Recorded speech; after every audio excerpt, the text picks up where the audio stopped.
याच्यात व्यक्त होणं सुद्धा अवघड आहे, कारण काहीकीच 8 जणांवरती काळाचा घाला येतोय आणि सुखी हसत खेळत सकाळी कामावरती गेलेले समृद्धी महामार्गाच्या कामावरती येते सगळेचे सगळे। आणि कोणी आता आपलं कुटुंब माऊली चालवत होती, कोणी आपल्या लेकराबाळांना शिकण्यासाठी चालू होतं, कुटुंबाचा गाडा सगळा चालवायचा आहे। हे सगळे परिश्रम करत असताना अचानकच त्यांच्यावरती अपघात झाला आणि आपले 2 ते 8चे 8ही निघून गेले। खरं पाहिलं तर सरकारनंच या कुटुंबाला, हे बघा आता त्यांचे तर माणसं येणार नाहीयेत, परंतु काही काहीचे कुटुंब असे आहेत त्याच्यात की आता काहींना आई पण नाही आणि बाप पण नाही, अशी परिस्थिती झाली। मग अशा कुटुंबाच्या लेकरांनी करायचं काय?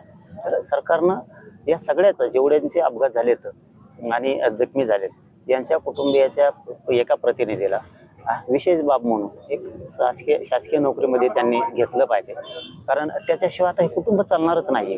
यात काही कुटुंब असे आहेत की त्यांना जमीनच नाहीये, मग त्यांनी उदरनिर्वाह करायचा कसा? आपल्याला कष्ट करून लेकरं मोठे करत होते काही जण, तर आता शेती नसल्यामुळं कष्ट करणारा माणूस पण गेला। काही याच्यातले अपघातात मृत्यू पावलेले बांधव असे आहेत की कोणाकडे 1-2 एकर जमीन आहे, अशी परिस्थिती। काहींच्या धरणामध्ये जमिनी गेलेल्या आहेत, अशी परिस्थिती। काही जण ते भूमिहीन आहेत। अशा या सगळ्याच अपघात झालेल्या, याच्यात भेदभाव न करता विशेष बाब म्हणून सरकारी नोकरीत सामावून घेणं गरजेचं आहे। आणि ते खातंही आहेत आता सरकारच्या वतीनं, हे पण येत आणि करू शकतंय सरकारने जर मनात घेतलं करू। हे समृद्धी महामार्ग ना खूप सापळा झालाय बघा, त्याच्यावरती नियंत्रणच नाहीये। त्या समृद्धी महामार्गावरती नियंत्रण नाहीये, कुठं नियंत्रण कक्ष नाहीये।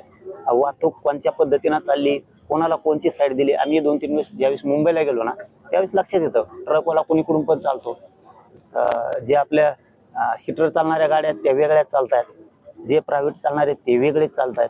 म्हणजे जे लाईन ठरवून दिलेत ना त्या लाईन प्रमाण चालत नाही। यांनी फक्त बनवलं आणि मोकळे झाले, फडणवीस साहेब आणि शिंदे साहेब फक्त बनवले आणि मोकळे झाले, त्याच्यावरती नियंत्रणच नाहीये कोण काय चालतं। आणि मध्ये जर कुठे ऍक्सिडेंट झाला तर माणूस जो उठला जागा नाही हो, खाली उतरायला पण जागा नाही ना, वरती चढायला लोकांना पण जागा नाही।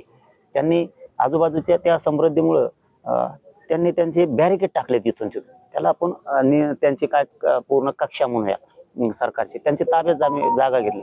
शेतकऱ्यांना सुद्धा त्या समृद्धी महामार्गामुळे 15-15 किलोमीटरहून चक्कर मारून यायला लागतं। त्यांनी सर्व्हिस रोड असतात ना तसे सेपरेट सर्व्हिस रोड समृद्धीच्या बाजूनं करणं सरकारनं खूप गरजेचं होतं। त्यामुळे खूप अपघात होत आहेत, कारण एखाद्या वेळेस क्रॉस करायचं कसं, तात्काळ करायला काहीची जमीन पलीकडून गेली, काहीची अलीकडून गेली, समृद्धीत मधून समृद्धी गेल्यामुळं मग त्या रानाला जायला रस्ता नाही। हे सुद्धा त्यांच्या जीवनाशीच निगडीत प्रश्न आहे।